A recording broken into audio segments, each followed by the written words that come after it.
ರೈಮಂಡ್ರ ಬಗ್ಗೆ ಯಾರನ್ನು ಕೇಳಿದ್ರು ಕೂಡ ಎಲ್ಲರೂ ನನ್ನ ಮನೆ ಮಗ ಅಂತೇಳಿ ಇವತ್ತು ಕೂಗಾಡುವಂಥ ಪರಿಸ್ಥಿತಿ ನಿರ್ಮಾಣ ಆಗಿದೆ.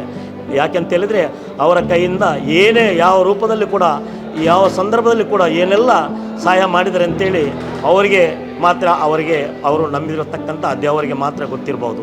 ಬದುಕಿರುವಾಗಲೂ ರೆಹಮಾನ್ ಒಬ್ಬ ಪರೋಪಕಾರಿ, ಯಾರಿಗೂ ಒಂದು ಅನ್ಯಾಯ ಮಾಡಿದವರಲ್ಲ.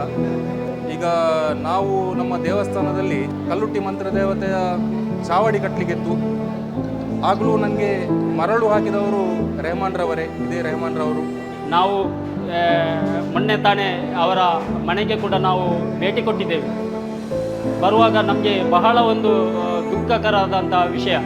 ಇಂಥ ಒಂದು ವ್ಯವಸ್ಥೆ ಯಾವ ಧರ್ಮದಲ್ಲೂ ಕೂಡ ಆಗಬಾರ್ದು.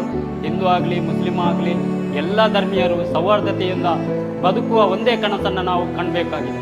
ಉದ್ದೇಶ ಅಂದರೆ ನಮ್ಮ ಊರಲ್ಲಿ ಸೌಹಾರ್ದತೆಯಿಂದ ಇಷ್ಟರ ತನಕ ಇದ್ದೆವು, ಇನ್ನು ಮುಂದೆಯೂ ಅದೇ ಸೌಹಾರ್ದತೆ ಮುಂದುವರಿಬೇಕು ಅನ್ನೋದು ನಮ್ಮದೇ ಆಸೆ. ಈಗ ಹಿಂದೂ ಆಗಲಿ ಮುಸ್ಲಿಮಿಗಾಗಲಿ ದೇವರು ಕೊಟ್ಟ ಜನ್ಮ, ಜಾತಿ ಭೇದ ನಮ್ಮಲ್ಲಿಲ್ಲ. ನಮ್ಮ ಊರಲ್ಲಿ ಎಂತ ಇದ್ದರೂ ಅಣ್ಣ ತಮ್ಮಂದಿರಾಗಿ ಇಷ್ಟರ ತನಕ ಇದ್ದೆವು, ಇನ್ನು ಮುಂದೆಯೂ ಹಾಗೆ ಇರಬೇಕು ಅನ್ನುವಂಥ ಒಂದು ಆಸೆ ನನಗೆ.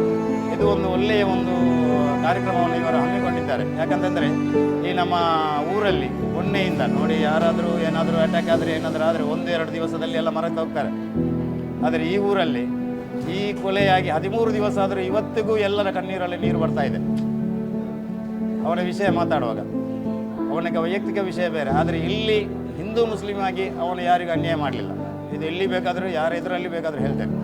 ಹಿಂದೂ ಬಾಂಧವರು ಮುಸ್ಲಿಂ ಬಾಂಧವರು ಒಟ್ಟಾಗಿ ಒಂದು ರಕ್ತದಾನ ಅಬ್ದುಲ್ ರಹಿಮಾನ್ನ ಹೆಸರಿನಲ್ಲಿ ಇವತ್ತು ಈ ಒಂದು ಕಾರ್ಯಕ್ರಮ ಮಾಡುವುದಾದರೆ ಜಿಲ್ಲೆಯ ಕೋಮುವಾದಿಗಳು ಇದನ್ನು ಆಲೋಚನೆ ಮಾಡಬೇಕು. ಯಾವ ರೀತಿ ನಮ್ಮ ಊರಲ್ಲಿ ಇದೆ ಅಂತ ಹೇಳಿ ನೀವು ಆಲೋಚಿಸಿ. ತೋಮಸರು ಚೆಂಡು ಆಡ್ತಾ ಇದ್ದರು, ಹಸನಬ್ಬರು ಹುಸೇನ್ ಖಾನ್ರವರು ಎಲ್ಲರೂ ಎಲ್ಲ ಧರ್ಮದ ವಿಶ್ವನಾಥನವರು ಎಲ್ಲರೂ ಸೇರಿಕೊಂಡು ಒಂದು ತಾಯಿಯ ಮಕ್ಕಳಾಗಿ ಆ ಪೊರಳಿ ಜಾತ್ರೆಯಲ್ಲಿ ಚೆಂಡನ್ನು ಆಟ ಆಡುವಂಥ ಒಂದು ಸನ್ನಿವೇಶ ಇತ್ತು.